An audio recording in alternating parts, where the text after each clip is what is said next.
बात हो रही है जीएसटी 2.0 की, जिसे हम कह रहे हैं गुड और सस्ता टैक्स, क्योंकि अधिकतर चीजें अब 2 स्लैब बन जाने के कारण पहले के मुकाबले सस्ती कर दी गई हैं, ताकि आपको राहत मिले। आपके वो जो ग्रॉसरी बिल से लेकर तमाम जो अप्लाइंसेज या और इस तरह की कोई चीज़ें, घर की चीज़ें आप जो खरीदते हैं वो सस्ती हो जाए। इनफैक्ट एक लेवल तक कारें और मोटरसाइकिल्स भी सस्ते हो गए हैं। हर तरफ से राहत की एक कोशिश है। राइट, अब क्या कुछ महंगा भी हुआ है उस पर भी थोड़ी बात कर लें। जैन साहब, मैं जितना देख रहा हूँ सॉफ्ट ड्रिंक्स वगैरह, मतलब जो सिन गुड्स आप पकड़ लें तो सीधे सीधे तंबाकू गुटखा वाली कैटेगरी तो एक डिफरेंट है। सॉफ्ट ड्रिंक्स वगैरह भी महंगे कर दिए गए हैं, शायद उन्हें स्वास्थ्य के लिए अच्छा नहीं मांगा है। तो इसके अलावा और कुछ है जो महंगे वाली लिस्ट में गया है? देखिए, जब ये एक्सरसाइज की जाती है तो नेचुरली एक बैलेंसिंग एक्सरसाइज तो कुछ की जाती है। जैसे मैंने आइटम बताई आपको, रेडीमेड गारमेंट जो 12% लगता था, अब वो 18% में चला गया 2500 से ऊपर वाले पीस में। तो वो दोनों में फुटवेयर भी जो 2500 रुपए से ज्यादा की कॉस्ट पे 12% लगता था, वो 18% में चले गए हैं। ये दो आइटम तो ये डेली यूज की जो है मैं समझता हूँ चले गई हैं। और बाकी जो कार्बोनेटेड वाले हैं वो 28 से 40 में चले गए हैं। कार्बोनेटेड वाटर है वो, ये जितने भी जिसमें शुगर एडिड प्रोटीन मटेरियल है, सॉफ्ट ड्रिंक वगैरह है, ये सब 40% में चले गए हैं। क्योंकि कोल एक ऐसे आइटम है जिसके ऊपर 18% आ गया टैक्स, 5% पे 18, कोल के ऊपर भी 18% का टैक्स आ गया है। तो कुछ आइटम ऐसी हैं जिसके हाँ ऊपर रेट बढ़ाए गए हैं इसके। ओके, चलिए। तो कपड़े और जूते जो ऐसे हैं 2500 के ऊपर, वो 12 से 18 में गए, वो थोड़ा ज़रूर पिंच होगा। एरिएटेड सॉफ्ट ड्रिंक्स की जहाँ तक बात है, एक लेवल तक पिए तो ठीक है, लेकिन अति अगर जो कर रहे हैं तो शायद वो पिंच हो, आपको यह सरकार चाह रही हो, जिसमें बहुत ज़्यादा शुगर एडेड होती है या वो स्वास्थ्य के लिए उतने अच्छे नहीं होते हैं, तो उनको भी ऊपर की कैटेगरी में डाल दिया गया है और ये थोड़े से महंगे हो गए। लेकिन ज़्यादातर चीज़ें यहाँ पर सस्ती ही हुई है। विपिन साहब, अब और कुछ ऐसा जो आपको लग रहा है कि जिसकी उम्मीद थी कि ये सस्ता हो सकता है लेकिन वो महंगा हुआ हो, या फिर नहीं, ऐसी कोई आइटम नहीं है? देखिए, मैं वो तो नहीं बोलूँगा कि ये सस्ता होना था और नहीं हुआ और महंगा हो गया। बट बहुत सारे आइटम्स अभी भी ऐसे हैं जो इसेंशियल और डेली यूज़ की कैटेगरी में आते हैं, जो मासेस यूज़ करते हैं। जैसे कि आप देखिए कि टूथपेस्ट, टूथ पाउडर, टूथब्रश, ये 18 से 5 पे चले गए। सिमिलरली बहुत सारे और प्रोडक्ट्स थे जो कि हम लोग रेगुलरली यूज़ करते हैं, वो 18 से 5 पे चले गए।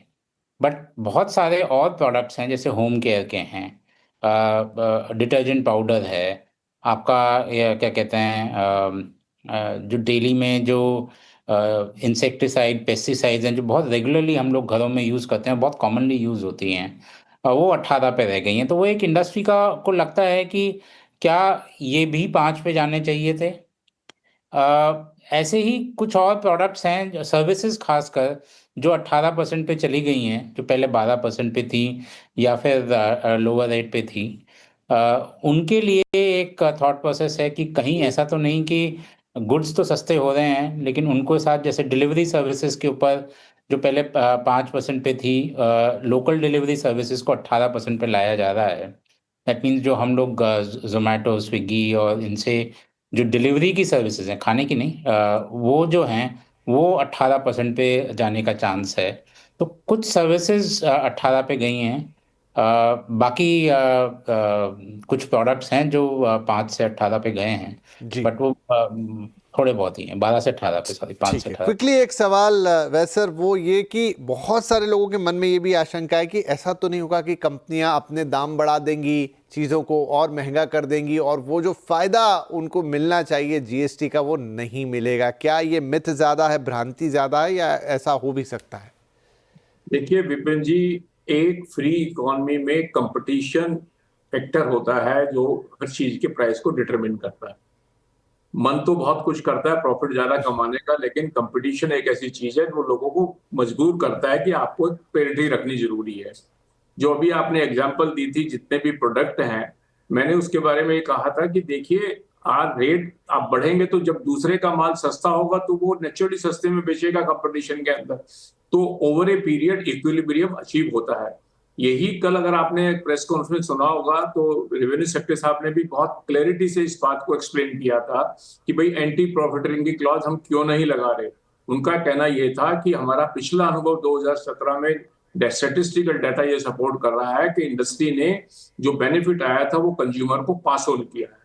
और मेरा ऐसा मानना है कि इस समय भी जो ये बेनिफिट आया है तो अल्टीमेटली कंज्यूमर को, अब आप गाड़ी खरीदने जाएंगे जिसके पास से, अगर वो गाड़ी वाला आपसे 28% 1200 सीसी की गाड़ी पे कैसे लेगा, वो आपसे 18% ही लेगा उसके बारे में वर्किंग में। और जब उसके ऑटो पार्ट भी 18% में आए हैं, क्योंकि हर चीज में कंपटीशन है, एक गाड़ी एक कंपनी बेच रही है, गाड़ी दूसरी कंपनी बेच रही है।